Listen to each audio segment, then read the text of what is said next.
Hello, global gardeners, and welcome to another edition of Your Gardening Week Live. Did you know, and I'm betting you didn't, my garden here in Colorado is at the same hardiness zone as Moscow, Russia? Well, believe it or not, it is. We're going to be talking a lot about hardiness zones around the world today, how they compare, and really what it means when we talk about hardiness zones, because there's a lot of confusion about what it means to all of us as individual gardeners in our own backyards. But first, let's go ahead and get to a question that was thrown out here. And actually, I just lost it. It was about whether cotton burr compost could be used as a mulch. And so when we talk about mulches, you have to realize you can use anything as a mulch. And let me see if I can find the exact comment. Anything we put on our soil, this is from Love People, Love Peace, can be a mulch. So sure, by all means, you can use cotton burr compost as a mulch. You can use pine needles as a mulch. You can use wood chips as a mulch. You can use ground up rubber pieces as a mulch. The big question, I think, is it the best thing to be using as a mulch? So in my area, I've got a good buddy, a gardener friend, Larry. He loves cotton burr compost and uses it a lot. But in my area, it's very, very windy. And so cotton burr compost does not work well as a mulch because it blows away. It works great as a soil amendment that you actually turn into the soil. So that's what you have to answer for yourself with any mulch you're going to use. Why are you using it? And when you put it on the soil, is it going to stay where you put it? So if you don't have a lot of windy conditions, or if there's some way to weigh it down so it doesn't blow away, if you do have breezy conditions, by all means use it. It breaks down quickly. It reuses organic material that is harvested from trees that are going to be dropping the cotton burrs on a regular basis anyway, and it's readily available for many of us. So that's the kind of thing to think about with any type of mulch. My big question I ask myself is where I'm using it. So in my vegetable garden, where I'm going to be regularly turning the soil or planting plants or amending the soil, I don't like to use big bulky mulches like wood chips that might get buried in the soil and potentially lead to some nitrogen depletion issues. I like to use light materials like straw and dried grass and crushed leaves because all that material might find its way into the soil. But around my fruit trees and my perennial fruits, I use the wood chip mulch because I am not working in that soil on a regular basis. And the wood chip mulch does a great job keeping the temperature in the soil moderate, keeping the moisture levels in the soil moderate, all those benefits that the mulch can bring. So very possible for you to go ahead and collect your cotton burr compost and use it as a mulch and can actually find some benefits. But that would be my concern, is just whether it stays in place or not. For a lot of those lightweight mulches, I mix them all together. So I have straw and leaves and grass clippings as a mulch, and they tend to lock together, so they're less likely to blow away in my windy region. So there you have it. Looks like a bunch of you are waking up to snow this morning. I think that's what some of us are going to be seeing soon. We're actually here in my section of Colorado getting very close to setting another record. We've been very warm in recent days, but in my area, the record for the latest first snowfall is December 2nd. And we still haven't seen measurable snow yet. The forecast for this next week has no snow in it. Beyond that, doesn't look like we have any snowmakers. So I may not even see snow until December, which is extremely rare in my area. So that's one of the things we'll be talking about as we move into our hardiness zone discussion today, is changing weather patterns and how that affects our garden. But you have to keep an eye on those kind of things. We haven't had any rain or snow or measurable precipitation in my area for months, which really impacts how I'm gardening and all the other gardeners in my area. And I know others are having inundations of rain. So everybody has different problems and those situations they have to encounter. Hardiness zones are just one of them. So, okay, Jennifer's saying, do you think onion starts would survive over the winter in a cold frame? Sure. Yeah, they should. A lot of it depends on how cold your winters get and what the lowest temperatures are going to be. But a cold frame will usually add 10 to 20 degrees of Fahrenheit temperature. That might be 12 to 15 degrees of Celsius, depending on where you are. And that's often enough for the starts to survive. If they're actually growing in the ground, then it should be no problem whatsoever. If you just have starts that are loose and you just want to place them in a warm condition, they would probably dry out. So if you're talking about starts that are actually in the ground in a cold frame, absolutely. I've overwintered onions in the ground before, and then they start growing right away in the spring, and that's without a cold frame, just out in my normal winter conditions. So I say go for it, Jennifer. I think you should probably have some good success with that. Urban Chicken Mama is asking, should I hang a tarp in my garage to block off some of the overwintering plants from the grow lights? I have various plants and bulbs in there. That's an interesting question. So for the most part, bulbs that have gone dormant because of the cold temperatures, the light isn't going to make any difference. They're not going to start sprouting because of light, because the temperature is still too cold. Now, if you have a heated garage and they're exposed to light, then you might see some sprouting from those bulbs or any of the other plants you put in. But most of it deals with temperature. That's really the trigger for plants as to when they wake up from dormancy. It's going to be the temperature, and the light really doesn't have much impact on it whatsoever. But if you're in your grow light area, you have a heater set up, then yeah, it probably wouldn't hurt to either put up a tarp or just put all of those bulbs or whatever you're overwintering in boxes or an area where they're not going to be exposed to that heat. And if they're not exposed to the heat, then I wouldn't worry too much about the light. So hope that helps a little bit. Good morning to everyone checking in, a lot of the regulars, and I even see a few new people. That's awesome. Masabi Gal is asking, I love the way the different leaves colors make the mulched beds a patchwork. And I actually had some fun with that myself last year. Frank down in Pueblo was nice enough to share a whole bunch of leaves with me last year that had been collected from all over the city. And they were different shapes and sizes and colors. And I actually did that on purpose, kind of what you're talking about, where in some of the beds that I mulched for the winter, I spread those leaves on of different colors. And it really was like a patchwork quilt on the bed. And so I could walk out in winter, and invariably it warmed my heart and gave a little smile internally as I saw that color on the bed in those winter months from all those different colored leaves. So yes, I completely agree. And I would recommend, if you're using leaves for mulch and you have access to different colored leaves, by all means, use that to your advantage and add some color to your winter garden. I think that's really a nice way to do it. So we have Dave from Kaynarka Village in northwest Turkey. Well, welcome. We truly are a global audience, and this is yet another sign of that. It's so nice to have you here, Dave. I don't know that we've had someone checking in from Turkey before. I know I have viewers in Turkey, but it's great to have you here on this live stream. That's fantastic. And Earthly Spaces says, so happy I caught my garden family live. And this really is a garden family. I think the same way of all of you. That's why I just love doing this, is we truly are a family.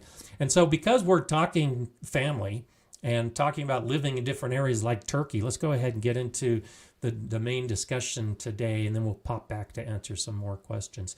So hardiness zones. Hardiness zones, we each have a hardiness zone. Some of us have the same zone. Many of us have different zones. The key point to recognize first off is you need to know what your hardiness zone is. But recognize that it's only a guideline for choosing plants that you're going to grow in your garden. And more specifically, it's a guideline for choosing perennial plants. Plants that are going to be staying in the ground during the winter. Hardiness zones don't matter at all when we talk about our summer gardens. So when we're growing our tomatoes and our peppers and our squashes and our melons and our carrots and our beetroots and everything else during a typical vegetable garden season, hardiness zone doesn't matter.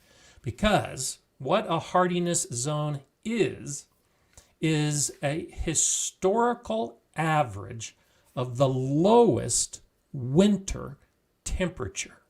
And all of those summer plants are most often dead and gone by the time the winter sets in. So that's why it doesn't matter in the summer. But for the plants that are going to be living in your garden and staying in the ground over the winter, well, now low temperatures matter because many plants can't handle severely cold conditions. And so this really started developing in the 1960s. And the USDA developed the first national map of hardiness zones. And they were broken down into regions. And each of the regions was identified on this map by a zone. And the zone was 10 degrees Fahrenheit, which is roughly 6 degrees Celsius. And so the zones were numbered with the lowest number being the coldest zone. And then in 10-degree Fahrenheit increments, the numbers were increased to create the zones. So for instance, here's the way it works. Zone 5, which is the zone that I'm in, is an average lowest winter temperature somewhere in the range of minus 20 to minus 10 degrees Fahrenheit. And that equates to minus 28 to minus 23 degrees Celsius.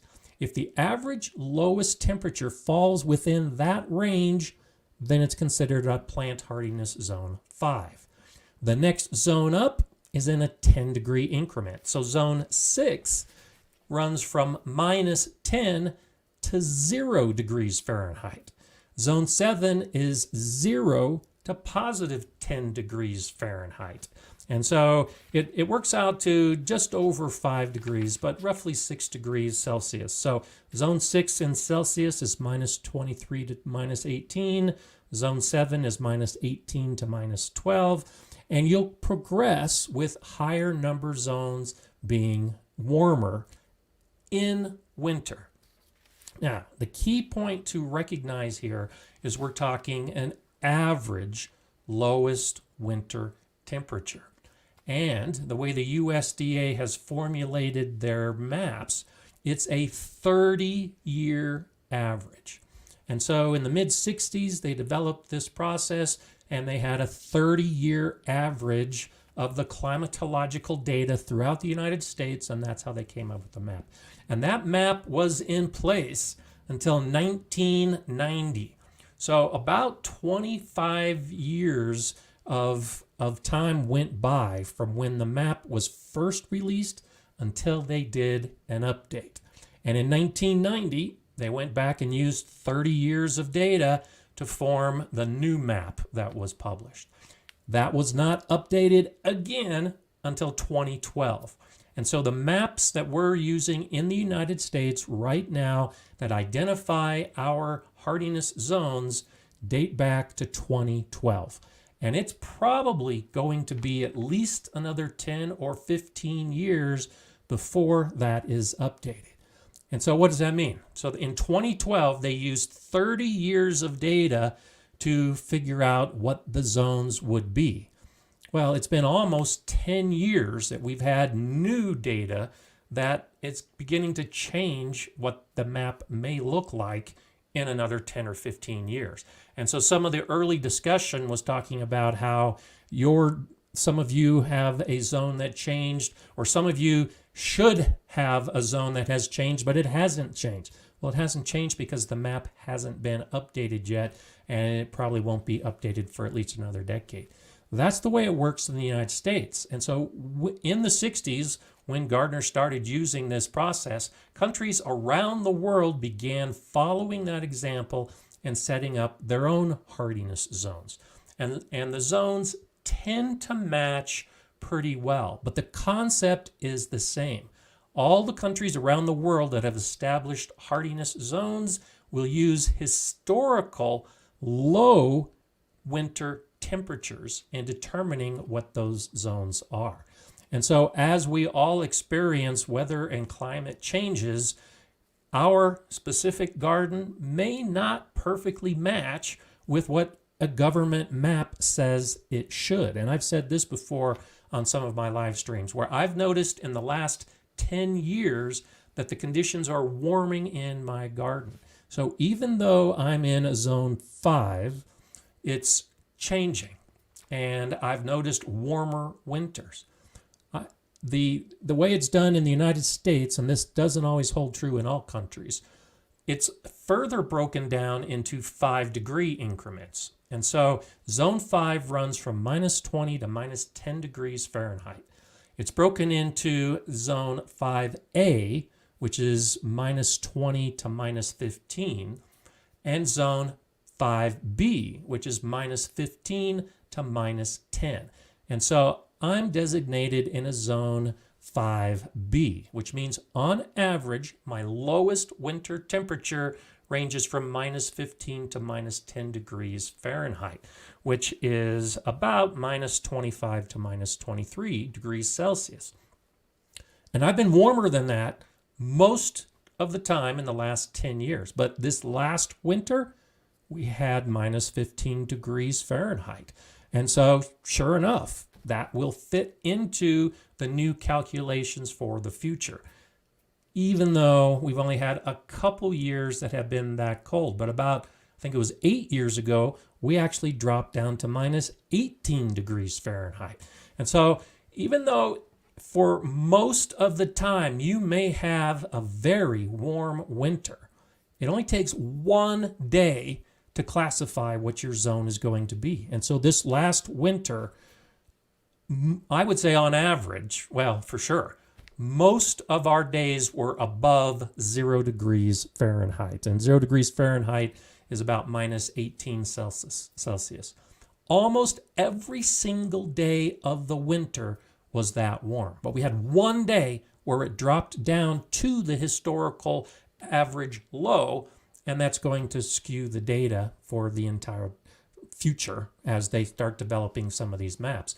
But with some of the plants that are growing, that one day of severe cold might be enough to kill that plant. And that's how the hardiness zones came about, is trying to figure out for gardeners a guideline of what they can use when they choose the plants based on their particular area. So when we look around the world, zone 7, which runs from 0 to 10 degrees Fahrenheit, -18 to -12 degrees Celsius. Zone 7 is a very common zone around the world. Stockholm, Reykjavik, Oslo, and New York are zone 7. And so even though they're not anywhere close to the same latitude on the planet, because of the way the weather works and primarily oceans, all those cities are in zone 7. So on average, the lowest cold temperature is not going to drop below 0 degrees Fahrenheit, -18 Celsius, which for me is pretty warm because I have days and days and days of that temperature. It may not surprise you that zone 8, which is 10 to 20 degrees Fahrenheit, as a lowest winter temperature. That's minus 12 to minus 7. Really encompasses a lot of the world's big cities. So these cities are in zone 8. Rome, Berlin, Geneva, Brussels, Dallas, Texas, in the deep south of the United States is in that same zone. So this is where it gets kind of crazy to think that Dallas, Texas, is the same plant hardiness zone as Geneva, Switzerland. Did I just blow your mind a little bit? And it also is the same zone as Vancouver, Canada. Okay, so let's try to figure this out a little bit. When we're talking the plant hardiness zone, we're purely talking the lowest winter temperature. But there are a lot of other factors that come into play. And so most of the UK is going to be zone 7, 8, or 9. Their latitudes are well north of where I am in zone 5. But because of the Atlantic Ocean and because of the warm currents that come up from the Caribbean Sea, you get a warming pattern of weather which influences the climate in Northern Europe. And that's why you see some of these surprising comparisons when we talk hardiness zones. It just doesn't get that cold in Scotland compared to how cold it gets here for me in Colorado. It doesn't get that cold in Belgium when you compare it to Texas in the United States because of the oceans that actually help to moderate the temperatures. The same thing happens on the other side of the United States in the Pacific Ocean. That's why Vancouver, Canada, which is farther north than just about any other city in the United States, stays warm through the winter because of the moderating influence of the ocean. And so it's now the same hardiness zone as Dallas, Texas, which is essentially in the middle of a desert and never sees those severely cold conditions either. And this is why it really helps to understand how a hardiness zone is developed, because it's all about that temperature. It has nothing to do with any of those other factors. The plants that you can grow in Vancouver, Canada, where it's nice and humid and you get lots of rain, but it stays warm, are not the same kind of plants that you can grow in the middle of the desert in Dallas, Texas. So just because it's the same hardiness zone does not necessarily mean that you can grow the same plants. You might be able to, and you'll probably have much better success growing plants that are labeled for a zone that matches where you're at compared to a zone where I'm in. In zone 5, there's no way that I can grow a plant that's labeled for zone 7 or zone 8 because it's all about the low temperature and how that plant can handle cold temperatures. I can only grow plants that are in zone 1, 2, 3, 4, or 5. Because I've noticed changes, I might be able to grow some plants that are in zone 6 because I anticipate that when they redo the maps, I'll move from zone 5 to zone 6. But you're taking a bit of a gamble if you try to grow plants that are in a higher zone than what your zone actually is. Now, Canada has actually kind of figured this out a little bit. So the hardiness zones in Canada are different than the hardiness zones in the United States. They differ, and it might be half a zone difference or even up to a full zone difference from what the actual low temperature is to what the number is as far as how they correlate between the two countries. And that's because when Canada determined their plant hardiness zones, they took into account snowfall, rain, wind, basically the climate and the weather. And so in Canada, It's much more accurate than just a cold temperature as far as what a hardiness zone actually means. And so here in the United States, I can get a zone 5 or zone 6 plant or whatever it happens to be, put it in my garden and hope for the best. But if it came from somewhere else in the country or somewhere else in the world that just happens to have the same hardiness zone, that plant might have different requirements as far as snow and rain and wind and those other things that could impact it. And so, for instance, let's look at Zone 10 here in the United States. San Francisco, California, which is right on the Pacific Ocean on the bay, is foggy, it's cool, but it's Zone 10. And Zone 10 means that on average, its lowest winter temperature is minus 30 to 4, or not minus 30, 30 to 40 degrees Fahrenheit. So it rarely drops below freezing in San Francisco. It's the same hardiness zone as Miami, Florida, which never gets fog virtually. It's always sunny, and it's on the Atlantic Ocean. But it also rarely drops below freezing. Well, there aren't a lot of plants that can handle both full sun and fog most of the year. And so the plants that you'll see growing in San Francisco are different than the plants that you'll see growing in Miami. There's a lot that will be the same, but gardeners in San Francisco are gardening differently than gardeners in Miami, but it's the exact same hardiness zone. So this is just where some of the craziness comes in. I'll come back to some of this here in a little bit. I'll come to you some of your questions, and especially since this is a global audience, if you haven't already done it, start sharing where you're at and what your zone is to the best of your knowledge. Because the next time, or the next part I'll move into, is how we can compare the differences in different countries when we're talking about these different zones. So earthly spaces here on my balcony in the Netherlands, my plants mostly had to suffer a lot of rain and wind this year. And there you have it. Brussels in Belgium is nearby. I don't have a specific of the Netherlands specifically, but I'm guessing it's probably zone 7 or zone 8. And nice warmer temperatures in the winter by comparison to someone like me.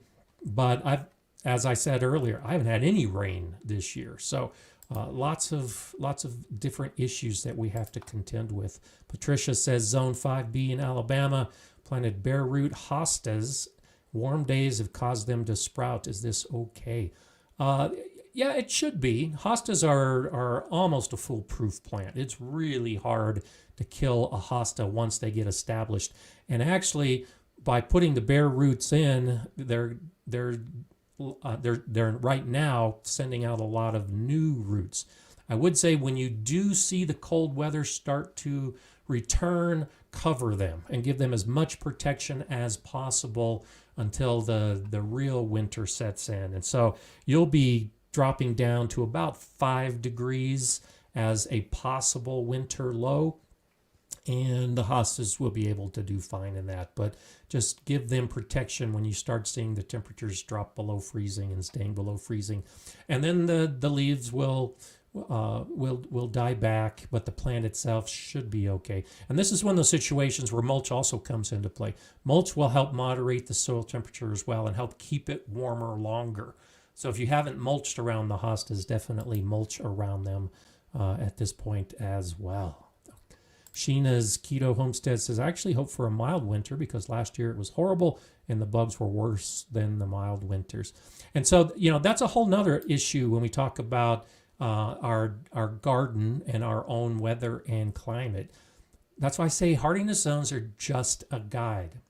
It has nothing to do with the rain or the lack of rain or the conditions where the insects are going to start growing and becoming a major pest problem because the weather didn't match their normal cycle. And so you end up with more bugs than you had anticipated. Claudia says, here in California, we've been in the 80s, even 90s. My tomato plants are still growing. They even have some tomatoes. This week we're going down to the 70s. The weather has changed a lot. And the 70s, that begins at about 21 degrees Celsius. So 21 to 26 degrees Celsius for many of us at this time of year is just, in the United States, is just really unusual. And I'm actually, today and tomorrow, we have forecast temperatures that are going to be that warm.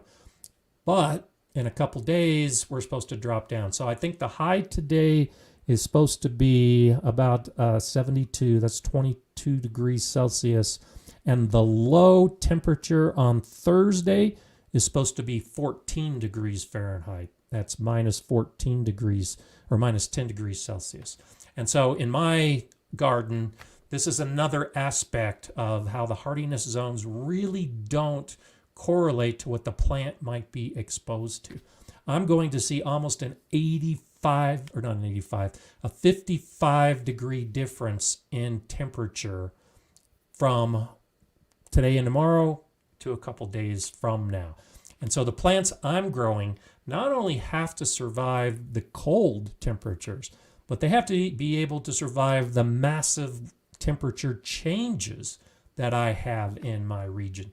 And so there's a lot of plants I've tried growing in my garden over the years that may live a couple years, and then we have some of these dramatic temperature variations, and it's too much for the plants to handle. And so a lot of shrubs and trees, every year I end up losing at least one, usually more than that, because either in the spring or the autumn we have so dramatic of a change in the temperature that the plant, like the hostas, they'll be sprouting and then suddenly a dramatic change. And so if I were growing hostas right now that had just started sprouting because of the warm conditions, and then overnight they were exposed to that severe cold, that would probably be enough to kill the plant. And that's why I say, if you see cold weather coming and you're encountering some of those conditions, be ready to cover your plants, because that can make the difference. I just know from experience that it makes a huge difference. Jay says, note that the Canadian and USDA zones do not Oh, okay. I think I'm just going back and reviewing, but you're exactly right. That's what I'm just saying, that the Canadian and USDA zones do not match up. But sometimes they do. So Vancouver, for instance, the temperatures of Vancouver do match up, but that's one of the few Canadian cities that matches with what the USDA is. So thank you for reiterating that, Jay. I'll keep scrolling down to see what else we have. Masabi Gal says, I'm at hardiness zone 3A and 3B, where we get minus 30 to minus 40 degrees Fahrenheit, which is about minus 34 to minus 40 Celsius, very cold. 20 miles east towards Lake Superior and Duluth, the zone is 4A to 4B. Yeah, 10 to 15 degrees different. And so that's another aspect that we can talk about. It doesn't take into account microclimates. So water can be a huge influence on winter temperatures. And so we see it here in the United States around the Great Lakes, where you'll have dramatic changes from the west side of the Great Lakes to the east side of the Great Lakes. And it's because of the moderating effect that water has on winter temperatures.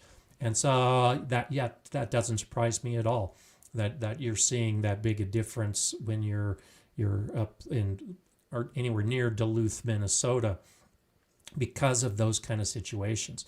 And so when they updated the maps from here in the United States from 1990 to 2012, the lines moved, and they moved by about 13 or 14 miles per decade. And so over the course of about 25 years, the lines moved about 40 miles. And so that's another way to look at it. In the future, as the maps will be updated, you can anticipate that every decade the map lines are going to move in general. But it doesn't take into account whether you're living at the top of a mountain or in a valley, or on the windward side of a lake or on the leeward side of a lake. All of those factors make a difference when it comes to your particular hardiness zone. And that's why I think it's so important to track your own weather and to track your own conditions, because hardiness zone is just a guideline. So if you're being told that you're in zone 6, but you begin tracking your conditions over a period of years, you can determine for yourself whether you should be growing zone 5B plants for better success, or whether you can get away with growing zone 7 plants with some success. So don't feel like you're locked into your zone just because it's an official government number, because it isn't anything more than just climatological data that's plugged into a computer and then spit out. Australia has actually a completely different system, because basically the entire continent and country of Australia is hot. And so they developed their own numbering system just to be a little more precise, but it still just comes down to a handful of zones, because all of Australia is so similar. And in that case, the East and the West have a lot of similarities, and the North and the South have a lot of similarities. And it's the inland of Australia that you really see some of the drastic temperature variations. And so when we talk a zone 5 or 6, totally different than what's being used in Australia. And so a zone 7 or zone 8 in the United States is comparable to a zone 7 or 8 in Europe, but as we've already said, it's not necessarily comparable to a zone 7 in Canada, because Canada really doesn't go above a zone 7. And so that's why it just becomes mind-boggling when we talk as global gardeners and try to compare what we're growing with another part of the world. We may be talking similar weather or similar climate, but it really is quite different when we think about the specific effects of the area that we're in, the wind, the rain, the snow, the mountains, the oceans. All of those can actually make a big difference. And so one of the other things I wanted to point out is that London and Paris are in zone 9, and that's probably not surprising. It actually matches up with Los Angeles, which is in Southern California. And so I look at Southern California as just being an area that you can grow just about anything, because it's just so warm, and the winters really rarely drop below freezing. They shouldn't, they don't normally, but they occasionally do. Well, that's the same with Paris and London. And so it's really not surprising historically to look at how our major cities and how the advances of our civilizations have been in these regions where the temperatures are pretty moderate and they're pretty consistent. And so when you look at Rome and Berlin and Geneva and Brussels, it's not unusual to understand how all of those cities developed at about the same time and the same rate and became world centers. Because when we were an agrarian society and we were all growing our own food, it made a difference about what you could grow and how much you could grow and for how much time you could grow. For those of us here in the United States, where there was a migration from the east to the west and we settled along the way, well, by the time people started settling in Colorado, it really didn't matter that our winters were so cold, because we were starting to do things like have cattle ranches and sheep ranches, and we weren't so reliant on the vegetables and fruits that were being grown. We had railroads that were bringing in a lot of those products from the east and then eventually from the west. And so the last 150 years of development around the world has not really mattered so much as to the low winter temperatures, because we've been able to handle that. But for most of the civilization, mankind needed warm winters to be able to survive. And we can actually look at the maps of the world and the hardiness zones, and it makes perfect sense how humans migrated and developed these big cities that just happen to match the warmer winters. And so I'll point out, for instance, Sydney, Australia is the equivalent of a zone 11, which is really on the top end of the scale here in the United States. We have some areas down in southern Florida that have now become zones 11 or 12, and I think there's a small tip that's actually a zone 13. But for the most part, the entire country is colder than that. And then you get a city like Australia, where essentially the whole country is hot like that. And we just have to learn to garden appropriately and grow the plants appropriately based on whatever it happens to be. And so it's a guideline. It's a guideline, but it doesn't necessarily match up specifically. If you were to get a plant from another area of the world and try to grow it in your garden, just because the temperature matches your garden, the rest of the conditions might not. Colorado Bird Nerd is saying, totally agree, Gardner Scott, here in West Cliff, which is in Colorado. We're listed at 5B, but our tiny garden center here makes sure everyone knows we're better to consider us as a 5B to be successful. And this is the way I actually approach a lot of my selection when it comes to my fruit trees and my fruit bushes and the perennial plants that I'm growing. And so even though here I'm in 5B and I talk about, I expect that I'll be in zone 6A in the next revision, I focus on buying plants that are going to be in my landscape for years to come on a zone 4 or a zone 5. I have learned the hard way here in Colorado. Remember, it's an average. And so for me, as an example, and for Colorado Bird Nerd, minus 15 degrees Fahrenheit is on average our lowest winter temperature. That's minus 26 Celsius. The first year I moved here, back in 1997, it dropped down, as I recall, to minus 22 degrees Fahrenheit. That's minus 30 Celsius. And so that one day dropped us down into zone 4.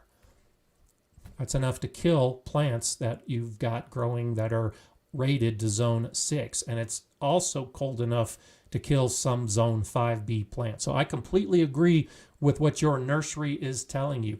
If you have extremes, then it's probably better to grow in a lower numbered zone, just to be safe.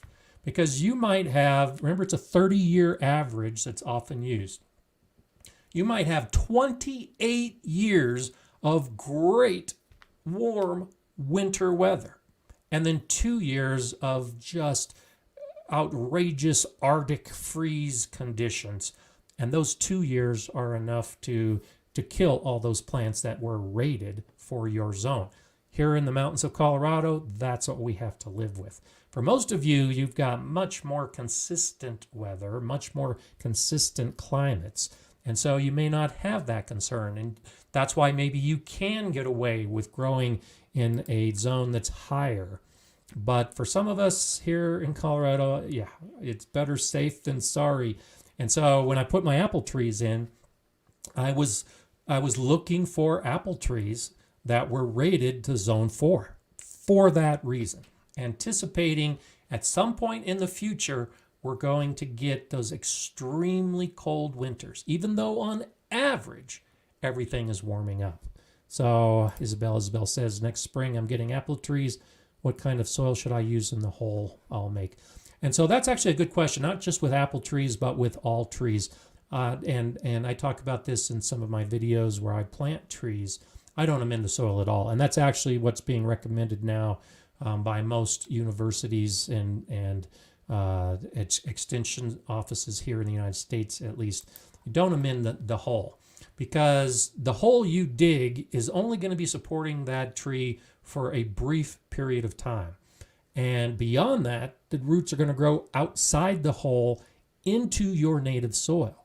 And so if you really make that hole rich with compost and fertilizer, then as those roots begin to grow and they hit your native soil, well, your native soil is probably not going to be anywhere close to the richness that you can provide when you plant in a hole. And so a tendency is for the roots to stay in the hole, to stay with the nutrients and not expand out. And so you won't get an anchoring root system if you amend a fruit tree hole. The roots will stay small, and then when the tree gets big, it'll probably blow over in a big windstorm. So I just use the same soil in the hole that the roots are going to be growing out into. And so you dig your hole. I like to use the bowl shape so that it's wider at the top and narrower at the bottom, and then put the tree in and just let the roots spread into the natural soil. Here in Colorado, where we're particularly dry, it's normal for roots to extend out 10 times the height of the tree.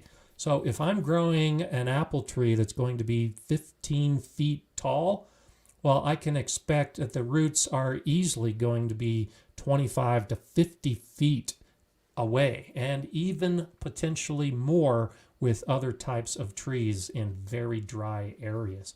And so I can only amend a small area. I want my roots growing from day one the same way that they're going to be growing 10 years from now. And the way you do that is you don't make any special amendments for the planting of the tree. You just let it survive in the natural soil and it'll do fine. You can choose to fertilize in those first couple years, but it's not always necessary, and you have to look at the tree and how good your soil is in making that determination. That's a big reason why I've got wood chip mulch 5 to 6 inches deep all throughout where I'm growing my fruit trees, is so that those wood chips over time will decompose, add nutrients to the soil, and the whole area gets the same nutrients so that those roots can continue to spread everywhere and get the same conditions regardless of how far those roots choose to go. Eric saying, would you amend for tree transplant if you have heavy clay? No, same reason. It doesn't matter. I've got a sandy loam. It doesn't matter whether you've got a sandy soil, a clay soil. The concept is still the same. If especially in a clay soil, you can run into a lot of issues with the drainage with clay versus whatever it is you put in a hole. So it's advised now by most of the studies that I've seen from universities that you just try to keep a consistent soil wherever the roots are going to be growing. Ultimate Gardening saying, here in the state of Florida, especially South Florida, we start veggie seed now. That's great. So you went crazy. I like to grow my own food so I can show others what a young gardener can do. That's awesome. And so I had a question this morning that I was answering from someone in South Florida asking about garlic. Because my most recent video was about mulching garlic and all the benefits that the mulch can bring, and asking about growing garlic in Florida, South Florida specifically. And that's a good example of understanding how plants make it through winter and the effect of a winter on a plant. Garlic needs cold weather to form bulbs.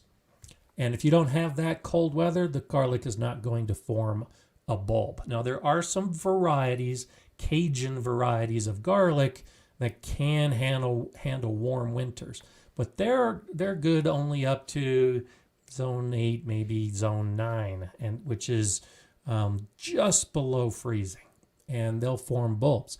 If you live in an area where it never hits freezing, you can still grow garlic, but it's not going to form a bulb. You have to grow it like a green onion.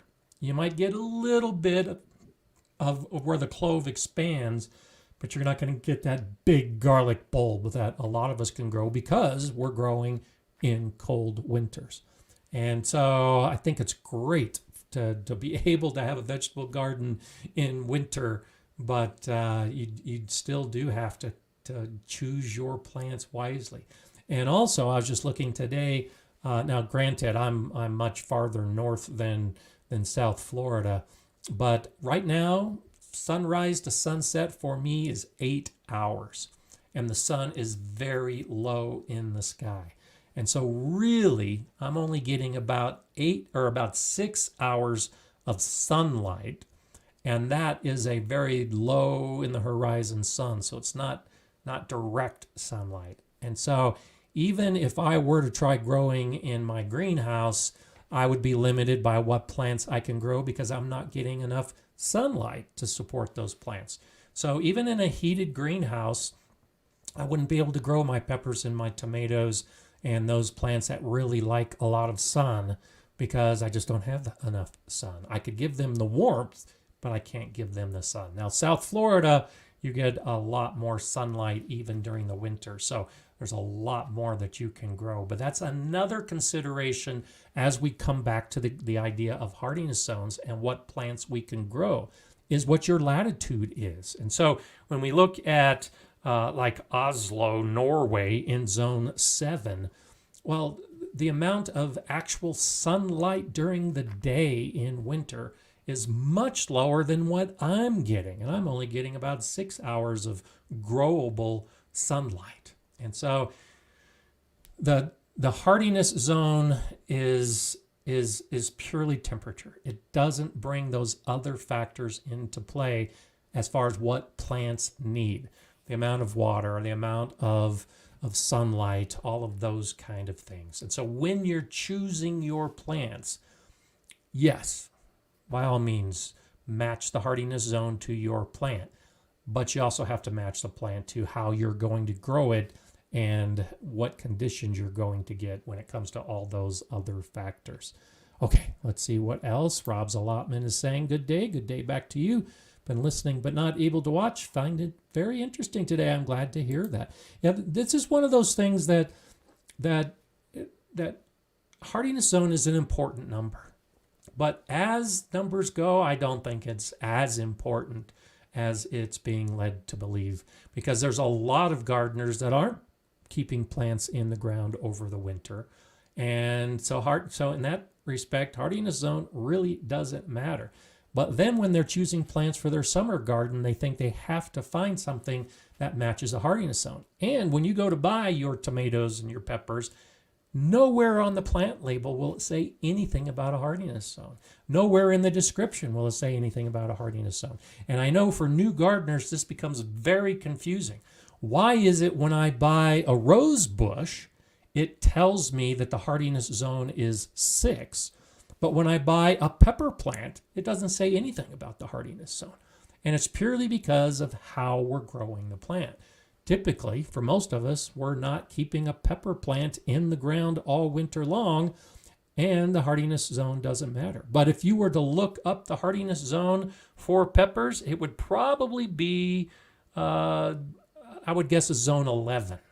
And so you could grow peppers year-round in hardiness zone 11, 12, or 13. And so in South Florida, you can have peppers in the ground all year round and not worry about the freezing conditions killing them. Well, the nurseries aren't going to waste their time with hardiness zones on tomatoes and peppers when 99% of us have no reason to know that number. But all of us who are trying to grow roses need to know whether the rose will survive in my zone 5 garden or your zone 6 garden or someone else's zone 3 garden. That's where the hardiness zones come into play. Pat, good to see you again on a Monday. Thanks so much for that super chat. With garlic, the size of the bulb planted equals the size of the harvest, fact or myth. And so there is some fact to that. And so I think you're asking more about the size of the clove. And so when we plant our garlic, we're separating the cloves that are in the bulb. And so typically, like a hardneck variety of garlic, the cloves are going to be pretty evenly sized. And so you have your hard neck. The reason it's called a hard neck is because the stalk runs all the way down to the roots. And so the cloves will form around that stalk, and they form pretty evenly. And so for most hard neck varieties, you're not going to get much variation. You can plant any clove and you'll get the same size bulb generally.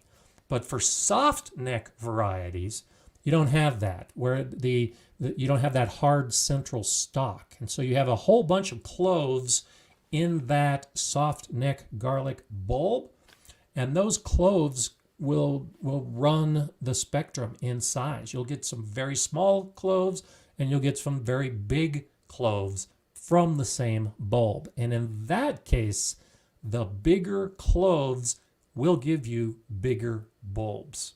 And so when I plant my soft neck varieties, I try to focus on only planting the bigger cloves because they're more likely to give me the bigger bulbs. And then the next year when I harvest my garlic and do the same thing again with those soft neck varieties, I'm separating out the bigger cloves for planting, and the smaller cloves go into the kitchen where I make my garlic powder, or I use it in pickles or whatever I'm using the garlic cloves for. But yeah, so yes, it depends on the variety, but the bigger the clove, you should expect a bigger bulb as a result. So I hope that helps. You can still plant small cloves and get a bulb, and then save the cloves from that bulb and plant it. And so, you have to understand how the garlic is. We're essentially planting clones of our garlic. And so we start with a clove that develops into a bulb. And then if we take cloves from that bulb and plant them, it's the same plant genetically. There's nothing new about it. We're just taking parts of that root and replanting them. What you're doing is you're taking a clove that's bigger, so it has more energy to begin with, which means in the spring it will send up a stronger plant, and that stronger plant will produce a bigger bulb. That's kind of the basic idea behind it. If you start with a smaller clove, it's going to make a smaller plant, and that smaller plant is not going to produce a big bulb. But you could, over a course of a couple seasons, plant a small clove, get a small bulb, but then save the bigger cloves from that bulb and plant those. And over a couple years, you'll get back to a big bulb, even though it's a plant that began a few years earlier from a small plant. Just start with the big cloves to start with, and you'll probably have better success. Okay, let's see what else we have popping on. There's John Ann Johnson. Nice to see you back. I was challenged by my neighbor this year to plant garlic. In theory, we shouldn't get good bulbing, but he's been doing it for 60 years. Mine are in the ground. We'll see. Well, good luck to you. And, this is one of those things that you can, if you live in a very warm area, you can try to fool the ground a little bit by shading it over the winter, trying to cool down the soil as much as possible. And so if you have warm winters but cool nights, well, by shading and mulching, you can keep your soil cooler so that it's not warming up during the day. And that might also help give you some bigger bulbs if you're growing in a warm region. But it's one of those things that it takes extra work. It's just a question of how you choose to do it. TJ the Hawk is saying, have you grown Mexican oregano? And if so, where did you find it? So I haven't grown Mexican oregano. I've grown a couple different types of oregano, but not Mexican specifically. So I don't have a specific source that I can recommend to you. I'm guessing you have, but I would just say do a search for Mexican oregano and see what you find. And I'm sure there's an online seed company out there that can hook you up with that. That's one of those things when you're looking for a specific variety of a plant, just do searches. And what I found when I've started searching for a specific variety to grow, and you Google it, you may have to go to page 3 or 4 or 5 on Google to actually find a source or what you're looking for, because so many websites are using SEO, search engine optimization, where they'll throw in keywords to try to get a higher ranking on Google. And so you have a lot of people out there that are just throwing in fake keywords to get a higher ranking. And so when you're looking for something like Mexican oregano, you may have to go through Google page by page to finally find a seed source that is selling Mexican oregano, because you're going to be getting a whole bunch of websites that may be talking about oregano in Mexico, or talking about Mexico and eating a dish that had oregano in it. And it can be searched, but it may take you a little bit extra time. Okay, let's see. Always nice to have people here. Shandy says, I have a friend here in my town named Susan Baker, actually. I'm guessing she's not you. I don't see her gardening. Okay, I'm guessing there's another Susan Baker you're responding to. That's great. And so one of the other things that I wanted to talk about hardiness zones as well. And so the reason I'm bringing this up today is because it was suggested by one of my viewers, Raffen Knutson, and more specifically wondering about the plant choices. And so I've been talking about how hardiness zones work, and some cities around the world that have the same hardiness zone. And I've been talking a little bit about the weather factors and the importance of the impact on the plant. But the question was more focused on plants and how we can use a hardiness zone in choosing plants from another part of the world, or when we see plants from another part of the world, how it is influenced by the hardiness zone. And so often many of us around the world are growing Mediterranean plants. And so remember, Rome is zone 8, which is an average lowest winter temperature of 10 to 20 degrees Fahrenheit, minus 12 to minus 7. And the plants we see growing in the Mediterranean are plants that can grow in many other parts of the world. Because remember, Berlin, Geneva, Brussels, Seattle, Washington, Dallas, Texas, Vancouver, Canada, those are all the same zone as Italy. Mid and southern Italy have that same zone. And so those Mediterranean plants, like olive trees, for instance, can grow in that region or in that same hardiness zone because of the temperature. But olive trees that grow in Italy will probably grow pretty well in Dallas, Texas, because Dallas, Texas has the same dry weather that Italy tends to have. An olive tree is probably not going to grow as well in Seattle, Washington, or Vancouver, Canada, that gets feet of rainfall every year and the foggy conditions. And so that's another aspect that we really need to understand, where we can look at another region of the world and try to match our hardiness zone with theirs and choose our plants. And it's not always going to work. And olive trees is a good example. Olive trees is kind of an identifier of how well you can grow plants, Mediterranean types of plants. And that holds true with a lot of herbs and a lot of the other the vegetables, the squashes and the tomatoes that can do really well in that type of hardiness zone. Well, when I look in my garden at hardiness zone 5, remember, as I started the show, I equate to Moscow, Russia. Well, Moscow is not known for its farming and the plants that it's growing and exporting to the rest of the world necessarily. And so I have to look a little bit deeper. And so when I'm choosing my tomatoes and a lot of the plants I'm growing in my garden, I do actually now like to choose Russian varieties. And so I've told you many times, Black Krim is my favorite tomato. and it comes from the Crimea Peninsula historically.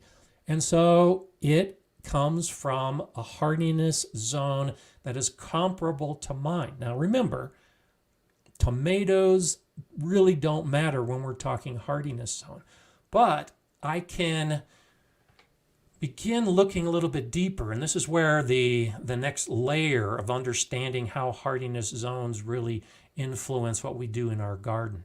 When I look at the Crimean and I look at Russia and I look at the general climate and the weather patterns, we tend to have a late spring and an early autumn as far as when the frosts come. Frost tends to come until late in spring, but it comes pretty early in autumn.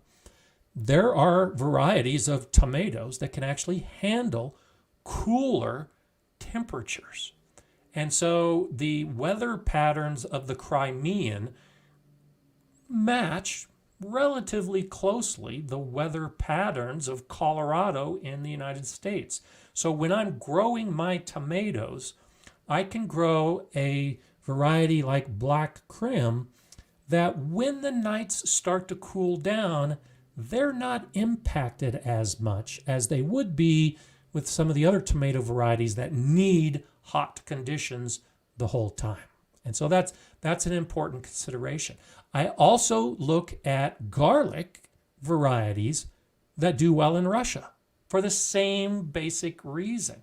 The Russian varieties, those hard neck, really spicy garlics that I talk about, I have a video where I taste all my different garlics, and many of them are Russian varieties. It's the same thing. The climate in Russia is similar enough to the climate in mine that when I'm choosing my plants, I've found over time that I can have pretty good success matching my plants to plants that are growing halfway around the world. And so you can use the hardiness zones as a jumping off point as you start looking at some of the varieties of plants that you might be choosing for your summer garden, or like in the case of garlic, for your winter garden. And so even though there isn't a direct correlation to the hardiness zone number when it comes to the summer plantings, the hardiness zone number can imply a type of climate that may match yours. But that's just a jumping off point, because remember, Seattle, Washington has the same zone as Dallas, Texas, and it's a completely different type of climate. And it's I've been pushing for weeks now to really expand your gardening education, to learn more about how all of these factors influence you and your garden. And that's one reason I wanted to talk about this today, because even though it's the same from one part of the world or another, it's not the same if the climate and the weather is different. So let's get back to the questions and see what we have here. Masabi Gal's asking, is the Polish softneck garlic a good option for cold climates 3 or 4? And so I don't know specifically the Polish softneck, but generally softneck garlics don't do well in a zone 3 or 4. For zones that are that cold, you will have better success with a hard neck garlic. Now Poland, again, we get back to how you can use some of the hardiness zone information. And so as I look, Stockholm, for instance, I'm trying to think of something that might be comparable to Poland. Stockholm is zone 7. And so when I look at zone 7, and actually Geneva is zone 8, so maybe regions of Poland are closer to zone 8. Well, when we look at zone 8 here in the United States, we're looking at California. And that's where most of our garlic comes from that's sold in the stores. And it is all soft neck varieties. And so even though it's a Polish variety, which might imply it can handle cold, because at least I tend to think of Poland as being a cold country, it's really not when you look at the hardiness maps and when you compare it to where other garlics come from. And I've tried growing some of the softneck varieties that do well in California, and they don't do as well in my zone 5 garden. They'll grow, they'll survive, but I tend to get smaller bulbs. And so I'm guessing in zone 3 or 4, it'll be even less success when you're talking about the softneck varieties. Try it. Definitely try a Polish softneck and see how well it does, but also grow some Russian hardnecks. And I bet you'll see a difference in a winter that gets that cold as a zone 3 or 4. Colorado Bird Nerd, always nice to have you here as well. Thanks so much for that super chat. Love these Monday morning garden chats. I learned so much. Thank you for sharing your knowledge. I'm so glad you learned, because that's why I like to do it. You know, and I learn as well. As I was putting together the show today and beginning to actually, and I've done this before, but not necessarily to this amount of detail. And I was actually making my list of these cities around the world that are in the same zone. It was eye-opening for me as well. I mean, I learned a lot as I started going through this and seeing all of these comparisons of what we have. And I was hoping, I'm looking to see, I'd like to see more of you tell us what zone you're growing in, just so we can get a comparison for where you live and what your zone is. So if you haven't done that, please do, just so that we can see the different gardeners that we have that are on the show today, but also, so kind of like this list, we can develop our own mental list of how some of these zones match up around the world. Juanita says, I use the hardiness zones pretty strictly, but I've experimented a bit over the years, depending on the year's specific weather and how my yard's microclimate is. I grew lavender for 2 years in zone 2. That's awesome. And so lavender is a great example of a Mediterranean plant that most lavender varieties are going to be rated for zone 6 and above. Now, I'm growing Hidcote lavender, which is actually rated to zone 5, and it's done pretty well for me and comes back every year. Munstead is another lavender that is rated for zone 5. But I tried growing I forget what variety, a different type of French lavender, and it was rated to zone 6, and it did well for a couple years, and then we had a couple years of really cold winters. And so remember that the hardiness zone is an average. And so, yeah, it doesn't surprise me that you can grow lavender in zone 2, which gets down to potentially down to minus 50 degrees Fahrenheit, which I think that's about minus 55 or so Celsius. That's really cold.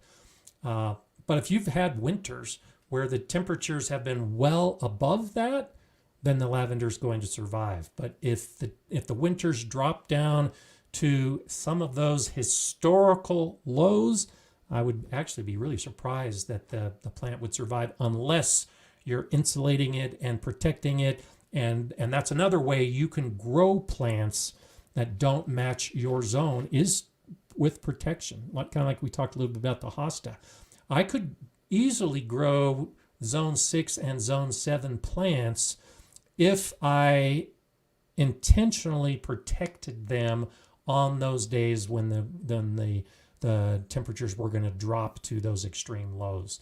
And so by covering the plants, covering them with hay and straw and wrapping them, that's one way that you can grow plants that might not normally survive if you're in a region like mine that gets severely cold, and especially if you're in an area like a zone 2 or zone 3. So that's craziness to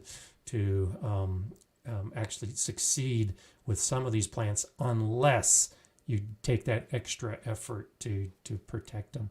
Karen's saying, can you talk about growing a variety that is usually grown in a hardier zone, but you grow and save seeds and keep growing in your zone, and it becomes hardier to the zone you grow in?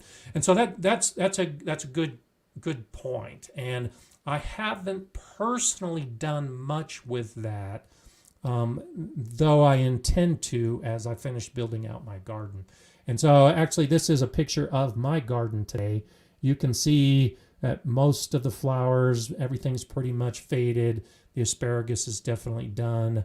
All of my fruit bushes, we've been having freezing nights for weeks now. And so my garden is turning brown. But I've got a lot more to build. And when all the beds are built and all the sections are built, I'll really start getting more into developing varieties and trying some of this. And so here's the basic idea. And it does work.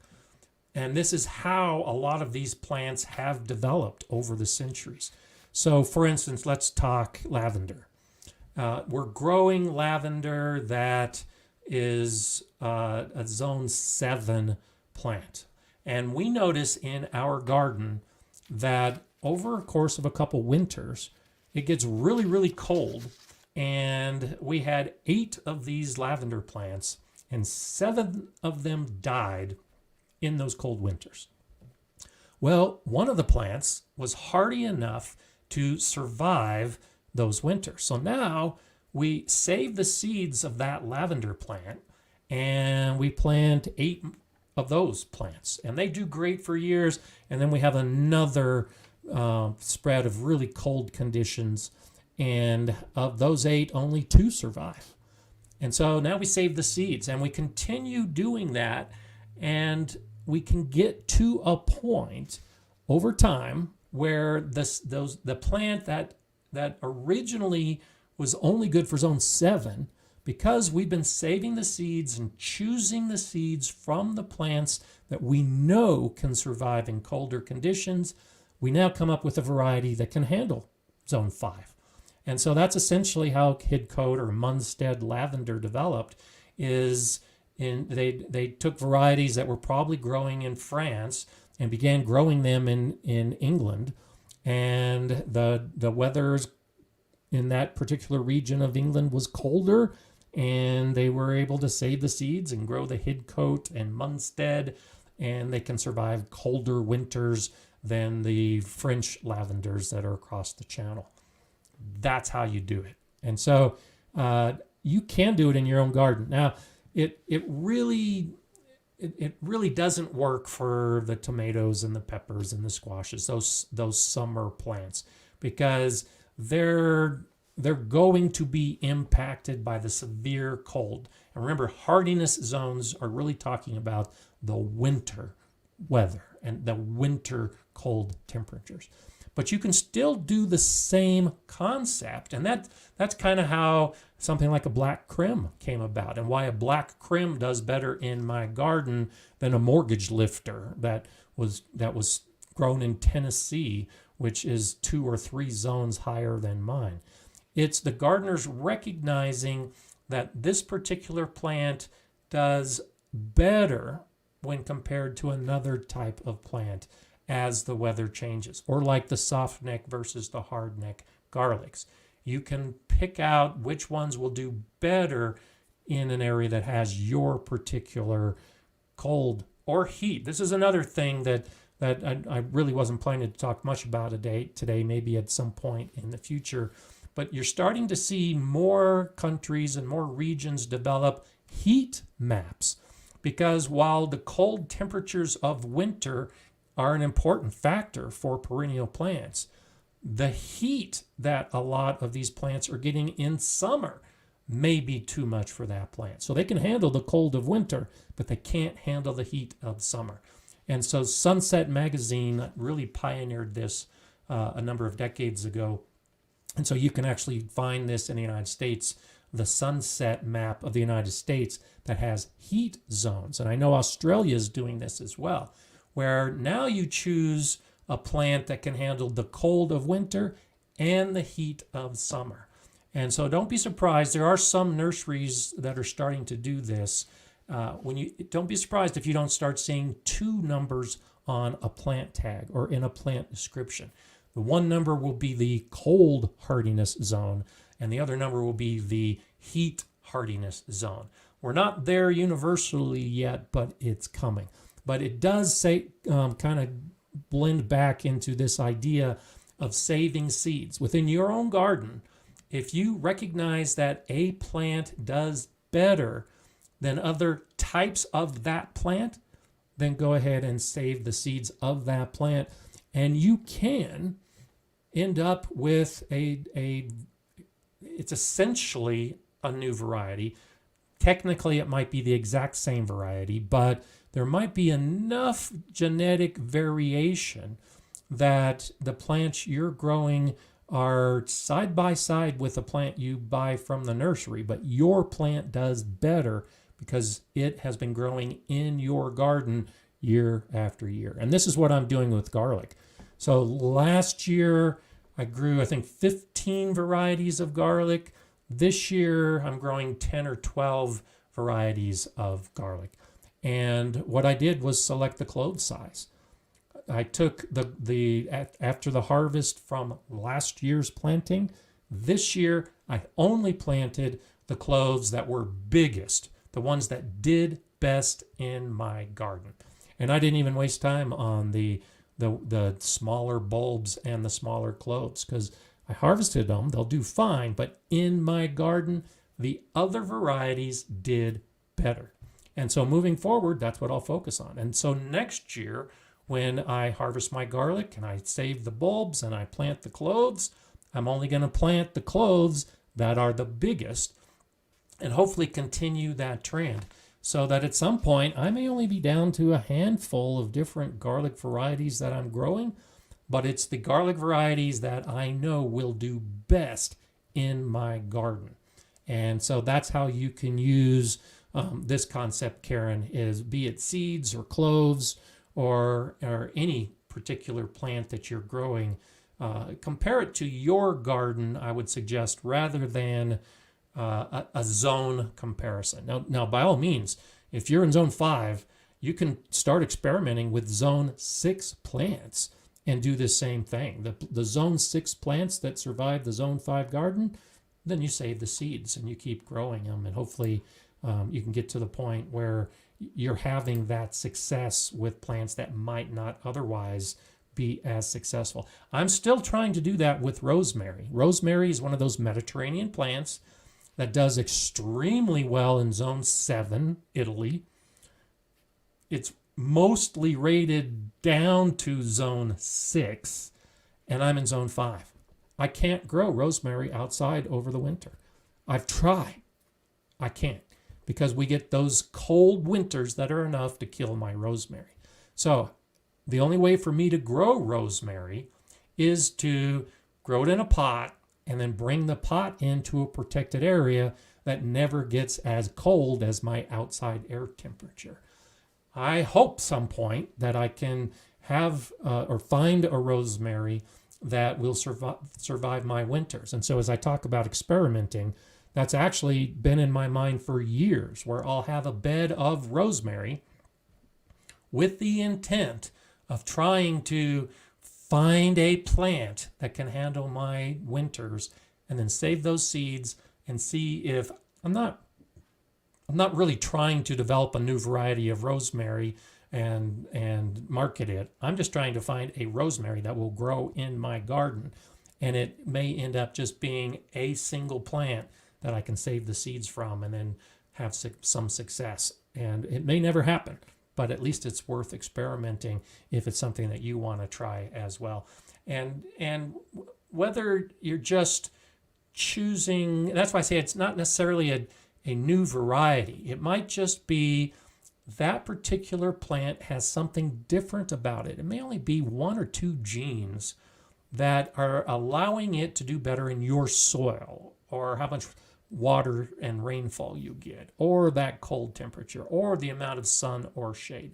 It might just be a minor variation in that plant. And the variation isn't big enough that it's a whole new variety, but it is big enough that it makes a difference as to whether it can grow in your hardiness zone or not. So definitely, if you've got the room and the time, it can be an interesting experiment over a number of years to see if you can do that. And don't be surprised, of course, if you get that really, really cold spell and you've just lost 4 or 5 years of experimentation. But that's how all of these plants have been developed by farmers and gardeners over the years, is because of that kind of selective choosing of the plants that have the characteristics that we're after. Colorado Bird Nerd said, the greenhouse looks awesome. Thank you. It's been very warm in there, and so I still have to get it all set up. You'll see more of that in videos, but I appreciate it. I think it looks awesome as well. It's one of those things. Yeah, there you go. Frank saying call it Mala Rosemary or Lily Rosemary. That's a great idea. So I'll let you know if that ever happens, but Rob's right. Nature always wins. And so if a plant historically can only handle a certain cold temperature, then chances are it can only handle that cold temperature. And if nature steps in and gives you colder temperatures, you shouldn't expect that plant can handle those cold temperatures. And that's really the bottom line behind hardiness zones, is that's what it's all about. It's a guideline from the growers to you as a gardener that, hey, this is the bottom line. When I say that this plant is only good to zone 6, which means that if the temperatures drop down to -10 Fahrenheit or -23 Celsius, if it gets that cold, the plant's going to survive. If it gets colder than that, don't expect it to survive. That's what hardiness zones can be used for. It might survive when it gets colder than that. It might survive one winter when it gets colder than that. But if it's regularly colder than that, the plant's not going to do as well, because the plant has developed over time to match certain climates, and those climates have certain weather patterns, and you can try to fool Mother Nature. You can try to take time over years to see what Mother Nature is allowing you to get away with, but in the end, nature always wins. So it can get crazy. SJK is saying, I'm on the south shore of Lake Superior in Zone 5A, but the zone is basically irrelevant. The spring thaw can last forever, and autumn is here in the blink of an eye. Exactly. Those are the exact same conditions I have here, where this year, my normal last frost is the middle of May, and spring just never came. We didn't get warm conditions until the beginning of June. And then this autumn actually extended a little bit longer than normal, but last year we got our first freeze almost a full month early. It just happened. So yeah, those of us that lived often in Zone 5, it can definitely be challenging.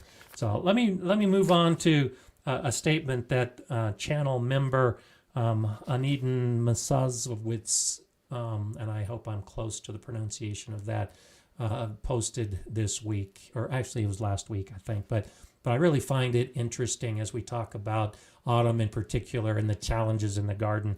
And he posted, yard work hits different when you become a gardener. And I thought this was philosophically just such a great way to look at gardening and how we approach gardening. For many of us in our younger years, when we were given the chore of raking up the leaves, it was a chore. We didn't want to do it, but the leaves needed to be raked up, and our parents said rake the leaves, and we spent a whole day raking the leaves and bagging the leaves, and it was a job, and it was a chore, and most of the time we didn't get paid for it, and we didn't like doing it. But now, as a gardener, I look forward to getting all those raked up leaves because I can use them in my garden. It's something that is an advantage to me and my plants if I can get those leaves. So I'm willing to make the extra effort to rake or to drive and pick up bags that someone else has raked, because the mentality has changed. What used to be yard work really isn't yard work anymore. It's opportunity as a gardener. It's the same in the kitchen with the trash. Most husbands have that job. The wife says, take out the trash. That's stereotypically how it happens. And taking out the trash is a chore. But I look forward to taking out all of those vegetable wastes that I've got in my bag or my bucket to the compost pile. That's not a chore. It's the same thing. I'm taking out the kitchen trash, but the difference is my mindset has changed. I'm taking out that future compost that's going to benefit me and my garden. And so it's not a chore to save all of the scraps in the kitchen that are going to find their way out to the garden. And so I thought this was just, especially when in this time of year when so many garden chores are happening, that for many of us, it really isn't a garden chore. It's something that we like doing. Mulching all of my beds, amending all of my beds, sure, it's work, but I don't see it as work. I see it as future opportunity.